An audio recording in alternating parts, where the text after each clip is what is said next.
Have you ever felt a quiet longing, not for passion or drama, but for closeness, for connection, for the gentle comfort of being held, seen, understood? As we age, the world tends to assume that our desire for intimacy fades, that it becomes irrelevant, that it disappears along with the wrinkles of time. But let's tell the truth, because no one else seems to say it out loud. Intimate well-being doesn't expire with age. In fact, for many women after 60, the need for emotional closeness, gentle touch, and meaningful connection becomes even deeper, more sacred, more real. So why is it that so few people talk about this? Why do we shy away from conversations about how to feel more connected, more confident, more fulfilled? Not in some wild, youthful way, but in a grounded, nourishing, soul-deep kind of way? Maybe it's because we were taught to be quiet, to be proper, to believe that after a certain age, these things no longer matter. But they do. They matter to your sense of self. They matter to your emotional health.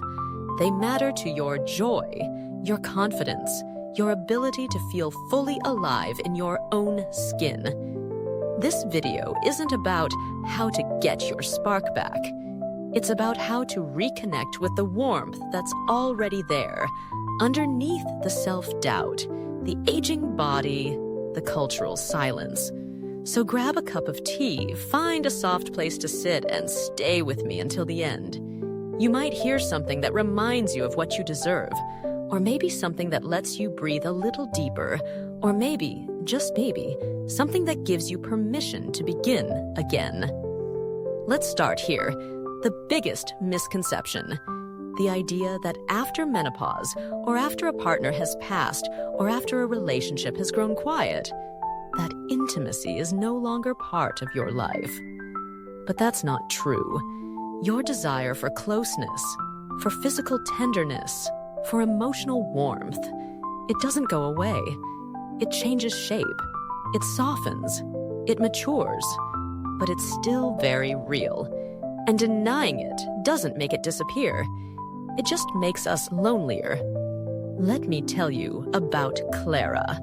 Clara is 73, widowed for nearly a decade, a proud grandmother, a loyal friend, a watercolor artist.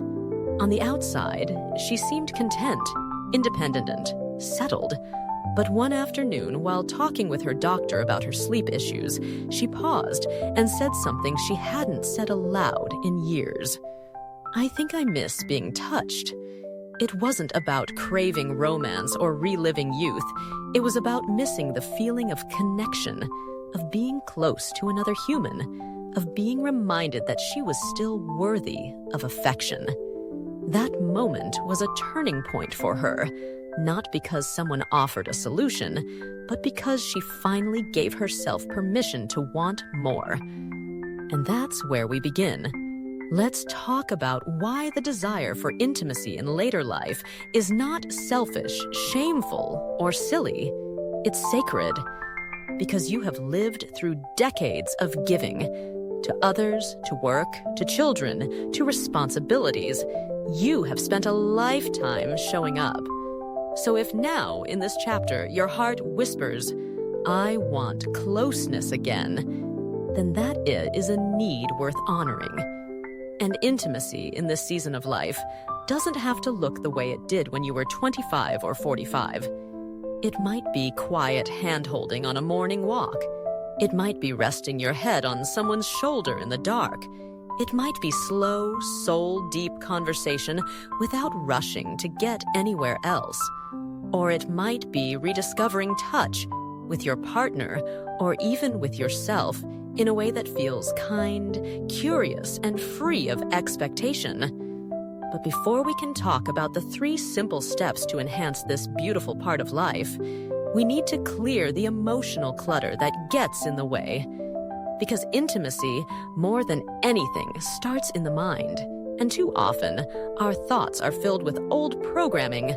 I don't look the same anymore. No one wants someone my age.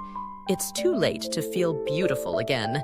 This part of life isn't meant for me anymore. These beliefs are not truths.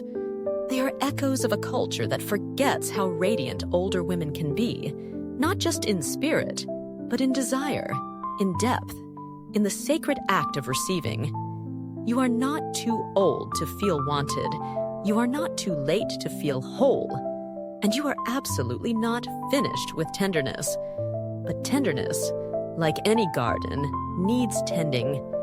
And that's what we'll begin exploring next. Not in a clinical or technical way, but with heart. Because the steps to enhancing your intimate well-being don't require products, pills, or procedures. They require presence. They require small, courageous shifts in how you care for your body, how you communicate your needs, and how you invite connection, whether with a partner or within yourself. But first, let's honor the resistance you may feel. You may be watching this and thinking, I've been alone too long. My body has changed too much. My relationship is too quiet, too distant, too numb. And to that, I say, that's okay. You don't have to fix everything. You just have to begin noticing where your heart stirs, noticing what brings warmth to your chest, noticing what makes you feel not just alive, but deeply human. Because what comes next might surprise you. It's not about chasing something you've lost. It's about reclaiming what's been waiting, quietly, patiently, inside of you all along. Let's begin with the first simple step, one that many people overlook, but without it, nothing else can truly change. Step 1. Reconnect with your own body, with gentleness, not judgment. That might sound obvious, but stay with me. Because for many women, especially after 60, the relationship with their own body becomes complicated. Time passes. Our bodies shift. Hormones change. Skin softens. Muscles move differently. The mirror reflects someone familiar, but not quite the same as before. And often, instead of embracing those changes, we quietly distance ourselves. We dress quickly in the dark. We avoid the mirror. We stop looking, stop touching, stop acknowledging the body that has carried us for decades, through birth, through illness, through joy, through heartbreak. But here's the truth. Intimate well-being doesn't begin in the bedroom. It begins in the way you speak to yourself in the bathroom mirror. It begins in the way you treat your own skin, your own hips, your own hands. So the first step is not about what you do with someone else. It's about what you remember within yourself. Because before we can feel confident being close to another person, emotionally or physically, we must first feel safe being close to ourselves. Let me tell you about Marianne. She's 69, lives alone, gardens every morning. For years, she said intimacy was no longer for her. Not because she didn't want it, but because she didn't feel worthy of it. I felt invisible, she said, not just to others, but to myself. Then one day, after watching a video about rediscovering self-touch, she did something small. She bought a body lotion she used to love in her 40s. And that night, instead of rushing through her routine, she took her time. She massaged it into her arms, her belly, her legs, slowly, with care, with no agenda but tenderness. And she cried, not because of sadness, but because she realized how long it had been since she treated her body as something precious. That was her first step back. And maybe it can be yours too. You don't need candles or music or anything fancy. You just need time, intention, a willingness to stop rushing past the body that still houses your soul. Start with your hands. Hold them. Feel their warmth. Think of all they've done for you. Then your face. Touch your cheeks, your jaw. Not to fix, not to change, just to say, I'm still here and I still belong to myself. When you reconnect with your body like this, something gentle begins to shift. You begin to feel less ashamed, less afraid, more open, more alive. And this reconnection doesn't just stay private. It changes how you move through the world. You stand a little taller. You meet someone's gaze a little longer. You speak your needs a little more clearly. Because intimacy is not just about closeness. It's about knowing you are allowed to take up space in conversation, in emotion, in touch. And many women were never taught that. We were taught to give, to serve, to please. But no one taught us that our own pleasure, our own comfort, was sacred too. So let me say this clearly. You don't need anyone's permission to enjoy your body. You don't need to look the way you did at 30. You don't need to perform or impress or hide. You just need to return to your breath, to your heartbeat, to your longing for warmth and safety. And if that feels hard, if there's shame or fear or numbness, that's okay. Healing isn't about rushing past discomfort. It's about pausing in it and saying, even here, I choose kindness. Because once you've begun reconnecting with your body, something else becomes possible. You start to understand what you want again, not just what others expect, but what you crave, emotionally, physically, energetically. For some, it's more physical closeness with a partner. For others, it's touch without expectation. For others still, it's simply the feeling of being held, spiritually, physically, emotionally. Whatever it is for you, it matters. And this first step is the gateway to recognizing it. Let me share one more story. Nora is 76, divorced, vibrant, funny, and until recently, she thought her intimate life was long behind her. But then she joined a weekly senior yoga class, not for exercise, but to feel grounded. And one day, during a simple pose, she realized, I miss being aware of my body, not as a burden, but as a blessing. That realization changed everything. She didn't go out and find a new partner. She didn't make a big announcement. She simply began treating her body with care again. She bought silk pajamas. She lit candles at night, not for romance, but for softness. And in that softness, her sense of desire returned, not just for others, but for life. That's what this step offers. Not a technique, not a rule book, but a gentle pathway back to your own sense of aliveness. So if you're wondering, how do I begin? The answer isn't in any product or plan. It's in your hands, your breath, your presence. Take 5 minutes tonight. Place your hands on your heart. Close your eyes. Say to yourself, I am still here, and I still deserve to feel good in my own skin. That's where we begin. Most people never hear this part, but it could change how you move forward forever. Because before connection comes with another person, it must come through yourself. And now that we've started gently, let's move into the next simple, powerful step, one that deepens your sense of safety, trust, and shared vulnerability in any relationship. Now that you've begun reconnecting with your body with tenderness, not urgency, it's time for the second step. This one isn't about physical touch. It's about emotional safety. It's about rebuilding trust between you and another person, or sometimes between you and the idea of closeness itself. Step 2. Create an emotionally safe space where vulnerability feels welcome. That might sound abstract, but let's break it down. Because whether you're currently with a partner, beginning a new relationship, or simply considering the idea of future intimacy, one truth remains constant. Intimacy without emotional safety doesn't feel like closeness. It feels like pressure, or fear, or silence. And too many women after 60 have internalized the idea that their feelings don't deserve space. Maybe you were raised to keep your desires quiet.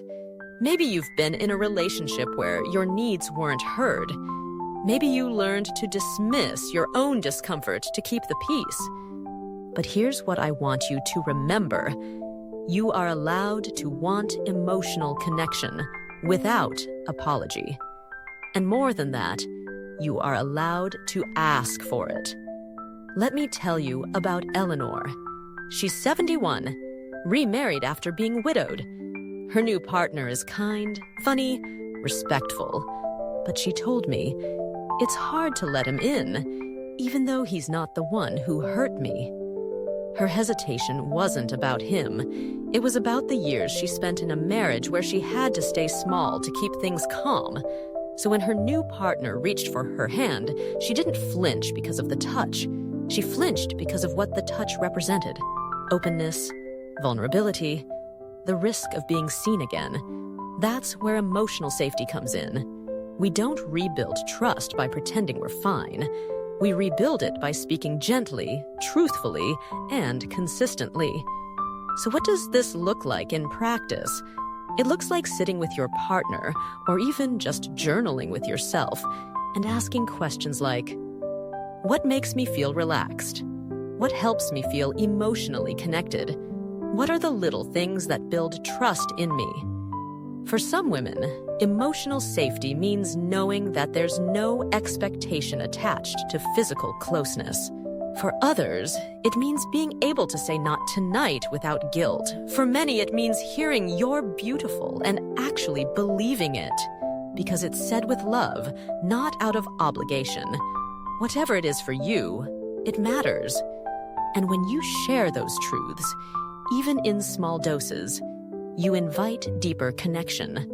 One woman I spoke to, Janie, 68, told her partner, I need to be touched slowly, not just physically, but emotionally. I need you to see me first. That sentence shifted everything between them, not because it was perfect, but because it was honest. And honesty, delivered with care, is one of the most powerful tools we have. So if you're in a relationship now, ask yourself, what's one small way we could build more emotional safety? It might be carving out 10 minutes of undistracted conversation each night. It might be using words of affirmation again, those simple phrases like, I see you, or I appreciate you, or you're still the one I choose. It might even be laughter. Shared humor is one of the fastest ways to lower emotional armor. And if you're not in a relationship, then the emotional safety begins within you. Ask yourself, where have I silenced myself? What parts of me still crave gentleness? What kind of connection would make me feel safe, not just seen? Because the truth is, no relationship can offer emotional safety if we haven't first offered it to ourselves. And here's something else to consider. Emotional safety also means releasing comparison. Comparison to your younger self, to what intimacy used to look like, to what media or magazines or even friends say it should be. You are not here to reenact the past. You are here to co-create something new, something quieter, truer, more in tune with the woman you are now. And that version of you, she deserves to feel calm in her closeness, not rushed, not graded, not ashamed. Let me share another story, this one from Mira, 74. After years of feeling disconnected, she and her husband went to one simple therapy session. They didn't talk about sex or romance. They talked about rituals of closeness, the way he used to make her coffee just the way she liked it, the way she used to rub his shoulders while he read the paper. They brought those moments back, slowly, without pressure. And guess what happened? They began touching again, not in a scripted, performative way, but in the quiet moments, in the kitchen, in the hallway, brushing past one another with awareness. And that awareness became a bridge. Because emotional safety doesn't require big declarations. It begins with consistent, gentle presence. And if you're healing from past hurt, whether from trauma, betrayal, or neglect, know this: you don't have to rush. You don't have to fix yourself to be lovable. You don't need to earn affection by pretending to be okay. You are allowed to say, "This is where I am, and I want to feel safe again." And the right partner, or the right community, or the right future love will meet you there, with patience, with presence, with peace.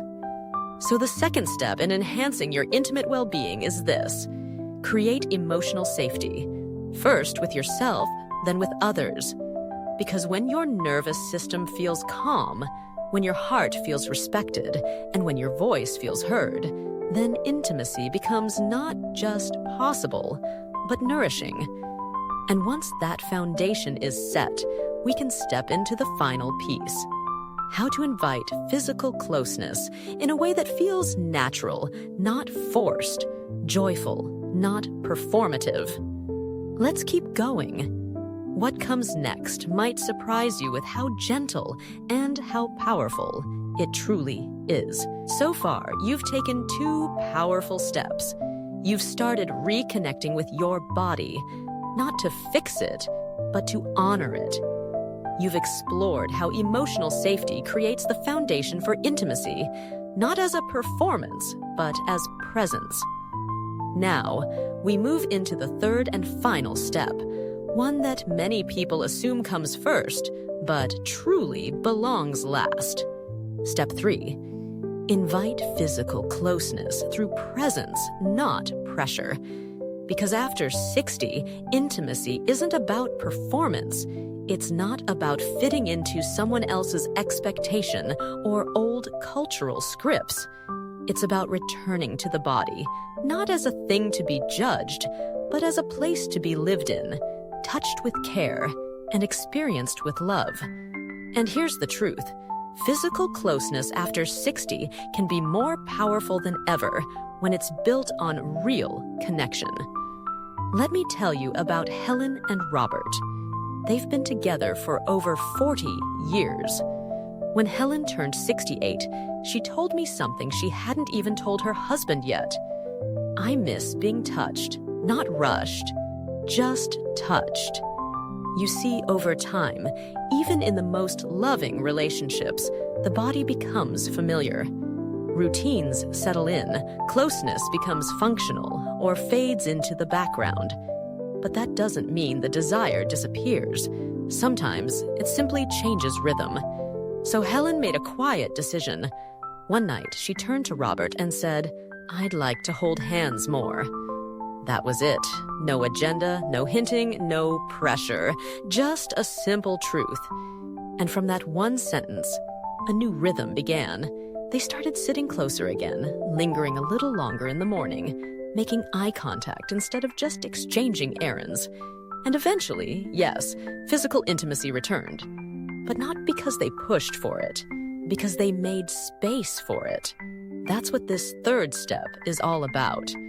So what does it look like to invite physical closeness through presence? It looks like slowing down, way down. It looks like redefining what touch means, not just as a prelude to something else, but as its own sacred moment. A gentle hand on the shoulder, a long hug before bed, laying beside one another, fully clothed, just breathing together. Because physical intimacy after 60 is less about sensation and more about attunement. Attunement is the quiet magic that happens when 2 people are truly paying attention, not just to each other's bodies, but to the emotion underneath the touch. When one person says without words, "I'm here, I see you, I'm not going anywhere." And for those who haven't had physical connection in a while, this can feel scary. You might worry, what if it's awkward? What if I've forgotten how? What if my body doesn't respond the way it used to? Those are valid questions. But they're not roadblocks. They're reminders to slow down even more. Because physical closeness is not a test. It's not a return to youth. It's a dance between two present people, bodies that have lived, changed, softened, survived. You don't have to get it right. You don't have to impress. You don't have to compare it to what once was. You just have to be there. And this is true whether you're with a partner now or simply preparing your heart for a future connection. Start by exploring comfort, not arousal. Sit next to each other and hold hands without speaking. Put on soft music and sway together in the kitchen. Massage your partner's feet or your own with no expectation. These acts say, I am here with you. I am safe with you. I want to feel close, not just physically, but fully. And if you've experienced changes in your body, pain, dryness, surgeries, shifts in sensation, you are not broken. You are simply in a new chapter, one that requires more kindness, more creativity, more conversation. There are tools that can help. Creams, cushions, temperature, timing. But none of them matter if pressure is present, because intimacy that comes from pressure rarely nourishes anyone. Intimacy that comes from presence always does. Let me tell you about Joan. Joan is 75. She lost her husband to 10 years ago and only recently started seeing someone new. She told him up front, I don't know how this will go. I want connection, but I'm scared my body won't cooperate.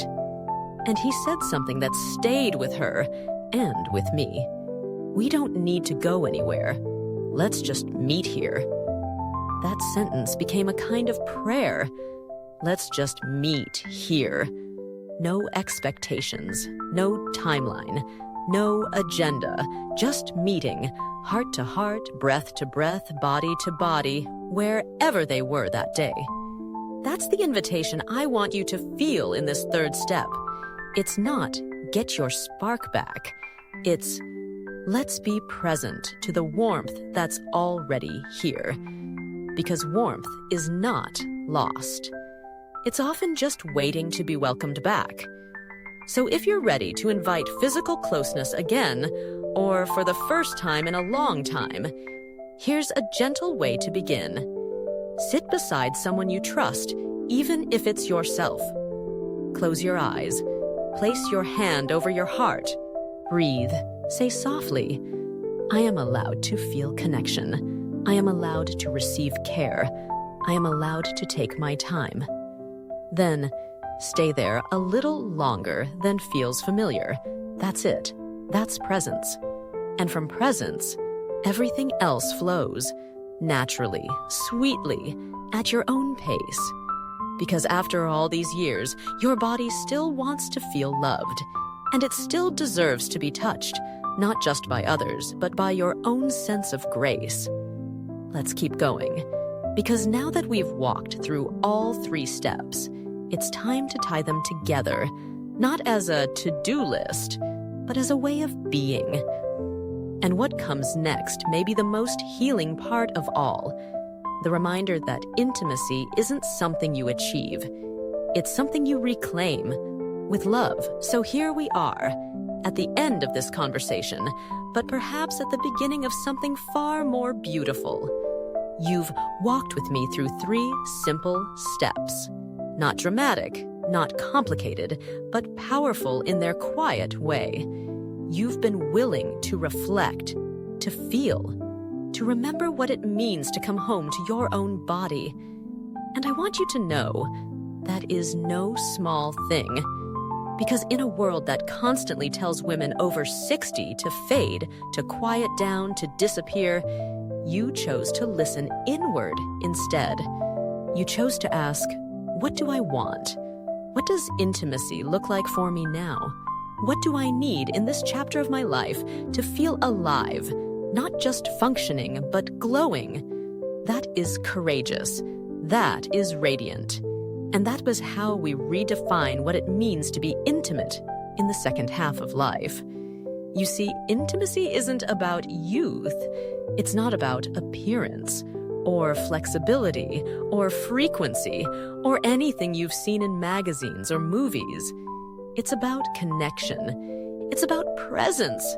It's about choosing, day by day, to stay close to your own heart and to invite someone else to meet you there with tenderness and truth. Let me remind you of something that often gets lost in the noise. You are still desirable, not because of how you look, but because of who you are. You are still touchable, not because of your skin, but because of your spirit. You are still worthy of being held, not because of what you give, but because of what you are. And if anyone, past or present, ever made you feel otherwise, I am so sorry. That was never yours to carry. So let's lay it down now. Let's release the shame, the comparison, the fear that somehow it's too late. Because I promise you, it's not too late. It never was. Let me tell you about Rita. Rita is 80. Yes, 80. She recently began a new relationship after decades of being alone. And when I asked her what it felt like to experience intimacy again at that age, she smiled with that quiet wisdom only women like her have. She said, "I stopped chasing the fire, and I started learning how to sit in the warmth. That warmth, that's what this journey is about. Not the fire of youth, but the glow of presence. Not proving, performing, or pleasing, but receiving and allowing and trusting.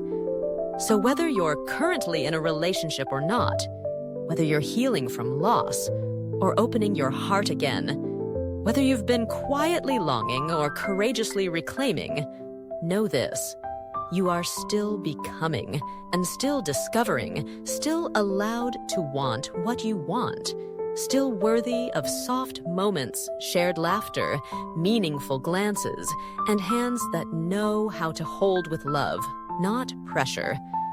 You don't need to earn that. You don't need to fix anything about yourself to deserve that.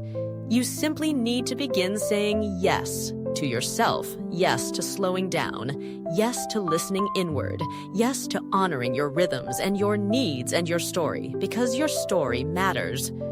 And this chapter can be one of the richest yet.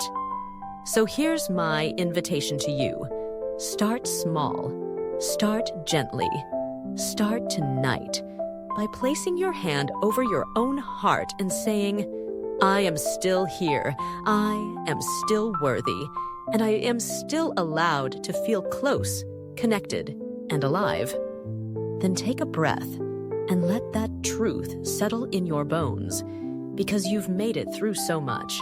And now, it's time to be nourished and to be seen, to be embraced by love, not performance, by trust, not expectation, by presence, not pressure. This is your time to rewrite the story of what intimacy means to you, to choose warmth over worry, permission over perfection, connection over checklist. And no matter where you begin, whether it's touching your own hand with kindness, or sharing an honest moment with someone you love, or simply believing for the first time in years that it's not too late, that beginning is sacred, and it belongs to you. So come back to your body, come back to your heart, come back to the knowing that intimacy is not behind you. It's within you, waiting to rise again, with grace, with ease, with all the wisdom your life has earned. You are not too old. You are not too late. You are still becoming,